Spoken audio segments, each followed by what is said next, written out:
The Pale Blue Eye. En español, Los crímenes de la Academia. ¿Qué pasa? Los crímenes de las traducciones. ¿Qué pasa? ¿Por qué no podemos tener una traducción de un título que sea un tanto poético? Si es que esto, The Pale Blue Eye, es un poema que sale en la propia película. En fin, bueno. Película de 2022, pero que se estrenó en Netflix en 2023, dirigida por Scott Cooper, también escrita por Scott Cooper, basada en una novela de Louise Bayard. Scott Cooper, maravilloso, recordadísimo y amadísimo por Crazy Heart, por Corazón Salvaje, esa película por la cual Jeff Bridges se llevó su merecidísimo Oscar, pero he de decir que esta película está a años luz de Corazón Salvaje y que esta película está a años luz de ser lo que prometía su sinopsis. Su sinopsis decía que es una historia ambientada en 1830, donde un detective veterano llamado August Landor, interpretado por Christian Bale, intentará resolver unos asesinatos que se cometen en la Academia Militar de West Point, en Nueva York, junto con un jovencísimo Edgar Allan Poe, que en ese momento también forma parte de los cadetes de la Academia. Las piezas eran maravillosas, la idea era maravillosa.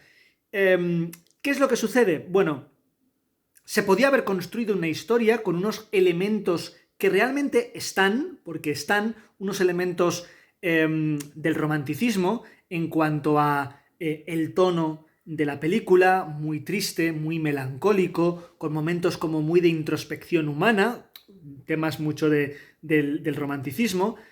El tema de los decorados no, de los escenarios, de las localizaciones, muy rodeadas de naturaleza, por una naturaleza muerta o por lo menos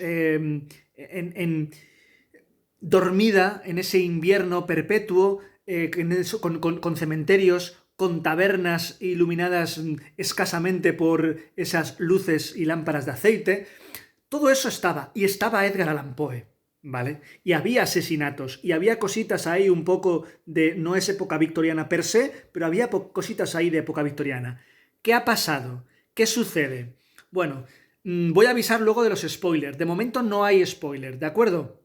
Sucede básicamente que esta película para mí tiene dos grandes problemas. El primero de ellos tiene que ver con la historia, con la manera de contar la historia.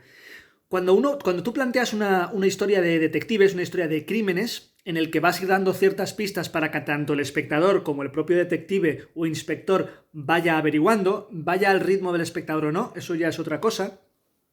En este caso, más o menos va al mismo ritmo que el espectador. Pero bueno, cuando se presenta esto, yo siempre lo veo como una especie de puzzle.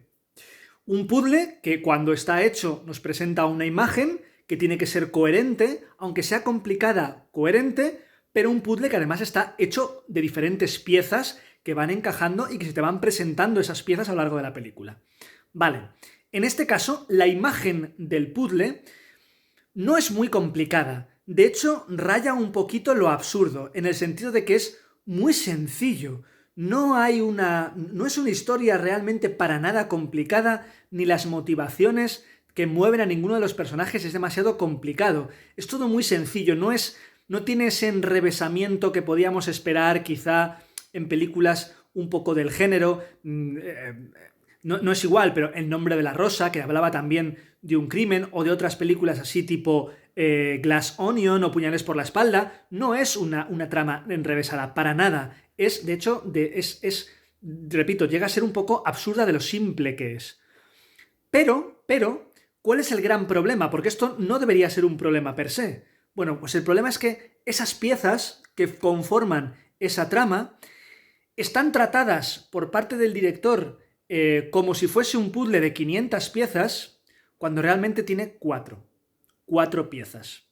Es decir, se le intenta dar un tono, una dirección, un espacio, un recorrido a esta historia mucho más complicado, mucho más complejo de lo que realmente es. Porque es muy sencillo, porque las piezas son realmente fáciles, porque los giros son realmente previsibles. Quizá no tanto lo que va a pasar en el giro, pero es perfectamente previsible cuándo va a haber un giro. Tú como espectador sabes perfectamente que lo que te están contando, algo te están ocultando y sabes perfectamente cuándo va a haber un giro. Que tú dices, vale, ok, ahora lo va a haber. Y efectivamente lo hay. puedes ser más o menos previsible. Luego hablaré de la parte con spoiler, porque hay cosas que se ven desde el minuto 1 de película, ¿vale? Pero tratarlo así, darle una complejidad artificial cuando no la tiene a esta historia, al final se hace eterna, se hace aburrida, no tiene tensión. También porque la dirección tampoco ayuda, es una dirección muy, muy clásica, pero clásica en el sentido de que no intenta innovar, no intenta aportarnos nada, es una dirección muy, muy, muy pausada, muy lenta, con planos muy fijos, muy estático, todo como muy, pues eso, como muy muerto, que podría ir bien un poco con esta idea del romanticismo, pero si lo que me estás contando es interesante.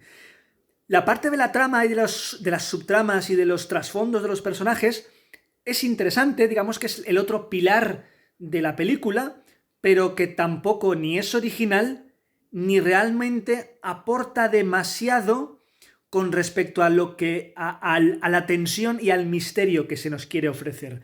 La parte con spoiler quizá hablo un poquito más sobre esto, ¿vale? Así que al final queda un estudio de personajes, del pasado de los personajes, que tampoco es nada del otro mundo, dentro de una historia de unos crímenes que los podía haber resuelto Theo yendo al zoo o Theo yendo al cementerio. O sea, son muy, muy fáciles de resolver, ¿vale? Por cómo están contados en la película. Las interpretaciones, Christian Bale está muy correcto, como suele ser habitual, un personaje bastante contenido, con escenas dramáticas potentes, pero tampoco nada del otro mundo. Lo ha hecho mucho mejor en otras películas, pero bueno, es un buen pilar de la película. Tenemos a Gillian Anderson haciendo un personaje histriónico que para mí sobra, no pega ni con cola. Lucy Boynton también haciendo de la hija de la familia, que está bien, está bien. Robert Duvall con un pequeño papel de un personaje que se apellida Pepe, solo digo eso. Y Timothy Spall, que siempre tiene la misma cara. Y para mí, el gran descubrimiento y lo que a mí me tenía atrapado no es nada de esto que he dicho. No es ni Christian Bale, ni es su fotografía poco favorecedora para esta película, ni es la historia, ni es el misterio. No, es Harry Melling haciendo de Edgar Allan Poe. Me parece un acierto de casting espectacular. Me parece que le da un tono a este Poe juvenil que uno puede imaginar a ese artista, a ese genio de la literatura que escribirá todo lo que escribió y que acabará como acabó. Me ha parecido genial, me ha parecido espectacular. Quiero más películas de este personaje. Quiero más películas de Harry Melling haciendo de Allan Poe. De verdad, la gestualidad, el físico que le acompaña, la manera de usar las manos, los textos que tiene a nivel de guión, ese poema de Pale Blue Eye, que es maravilloso, me ha parecido lo mejor de la película. Así que, dicho esto, una película que resulta entretenida, pero que podía haber sido mucho, mucho, mucho más y que ha quedado en tierra de nadie y que yo te la recomiendo si te gusta este tipo de ambientaciones históricas y las historias de crímenes, pero también te digo que si estás acostumbrado a este tipo de cosas te va a decepcionar porque ni es no tiene un buen componente histórico ni nada, ni la historia que cuenta es para nada complicada ni te va a hacer devanar los sesos. Pero ahí queda.